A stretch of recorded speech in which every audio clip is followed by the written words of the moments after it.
ऐसा नहीं है कि राम राज्य लाने में भाजपा ही तो जातियां खत्म हो रही है ना, जाति के आधार पर अत्याचार कहाँ हो रहा है? कौन देखिए, ये आपकी दो गलतफहमी है।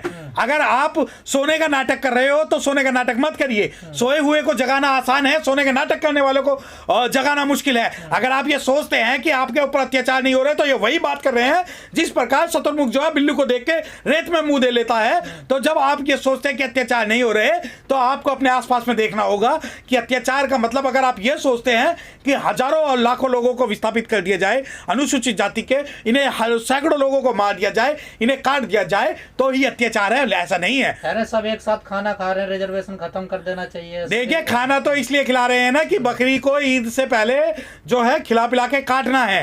तो इसलिए अगर जाति का अत्याचार हो, जाति आप कहते हो जाति खत्म हो गई है, तो कितने आपकी जाति के सुप्रीम कोर्ट में जज हैं, कितने हाई कोर्ट में आपके जज हैं, कितने चीफ सेक्रेटरी आपके हैं, और जाति के आधार पर जितने रेप हो रहे हैं, कितने लोगों को पनिशमेंट मिल रही है, और SC/ST एक्ट के अंदर में जितनी भी FIR दर्ज होती है, कितने लोगों को सजा मिलती है। और जब SC/ST के विरोध में मैं आपको बताना चाहता हूं कि अभी एक सुप्रीम कोर्ट का जज जो हाई कोर्ट से एलिवेट होकर सुप्रीम कोर्ट आना चाहता है, उसने जिस जज ने ये बात कही कि भारत का दुर्भाग्य है कि भारत को रिजर्वेशन ने बर्बाद कर दिया।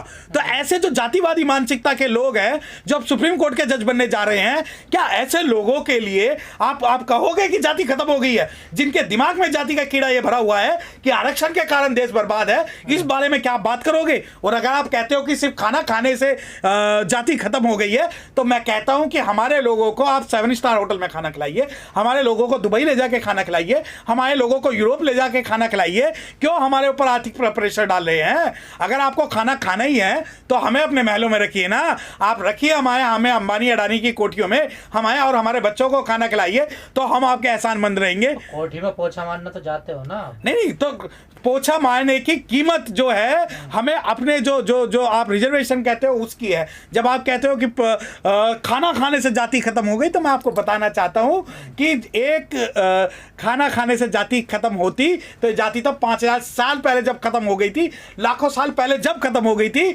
जब सबरी के झूठे बेर खाए गए थे।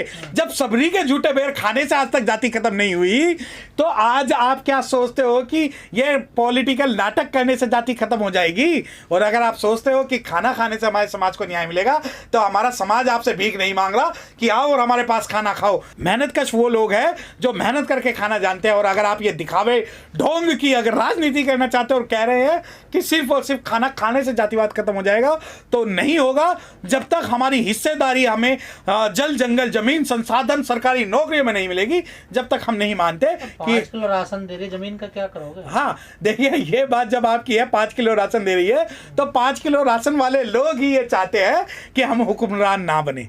उन्हें लगता है कि हमारा जो भला है वो फ्री बिजली और फ्री पानी में है। उन्हें लगता है कि हमें 5 किलो राशन मिल रहे हैं।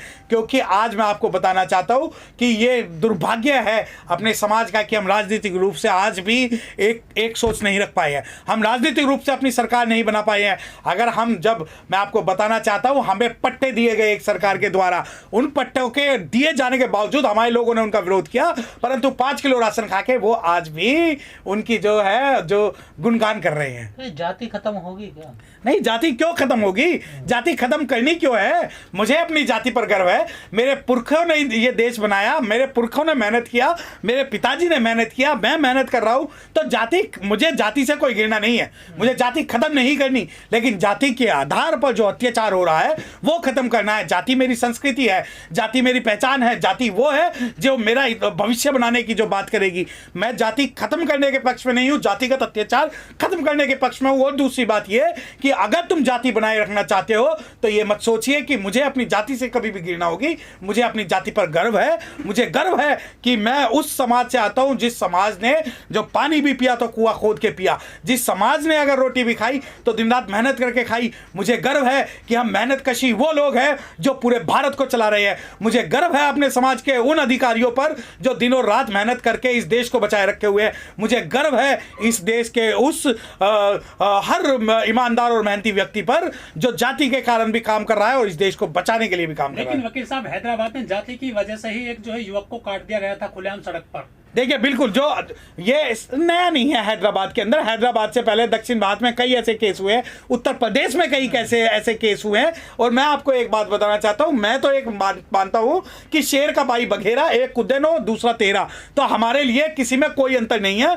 वो अपने आप को उच्च वर्ग का मानते हैं और हम अपने आप को जो मानते हैं कि इस भारत के मूल निवासी है। और मैं आपको बताना चाहता हूं कि जाति पे अत्याचार जब तक होता रहेगा, जब हम अपनी जातियों को मजबूत करके, संघर्ष करके और अपना जो न्याय ना ले ले। अगर आप सोचते हो कि जातियां हमारी कमजोरी है, तो जाति जो अनुसूचित जाति है वो अनुसूचित जाति कमजोरी नहीं है। अगर अनुसूचित जाति के सभी लोग जो जातियों में और वर्ग में बटे हुए हैं अगर एक हो जाए तो पूरे भारत में अत्याचार करने से पहले उनकी जो है रूहें कांपेंगी, कांपेंगी। वो आप कह रहे जाति के नाम पर मतलब गर्व करना चाहिए, जाति के नाम पर इस देश में भविष्य खराब हो रहे हैं। देखिए भविष्य इसलिए खराब हो रहे हैं ना, क्योंकि जब हम उन्हें लगता है, देखिए मैं आपको जाति के शब्दों की एक बात बताना चाहता हूं कि जाति, मुझे गर्व है मेरी जाति पर, मुझे हर उस जाति पर गर्व है जो ऐतिहासिक है। मुझे गर्व है हमने कभी किसी का नुकसान नहीं किया, हमने जाति के नाम पे कभी अत्याचार नहीं किए। हम मानवतावादी वो लोग हैं जो भगवान बुद्ध में भी विश्वास करते हैं और जो अपने कर्म में भी विश्वास करते हैं, अपने काम में भी विश्वास करते हैं।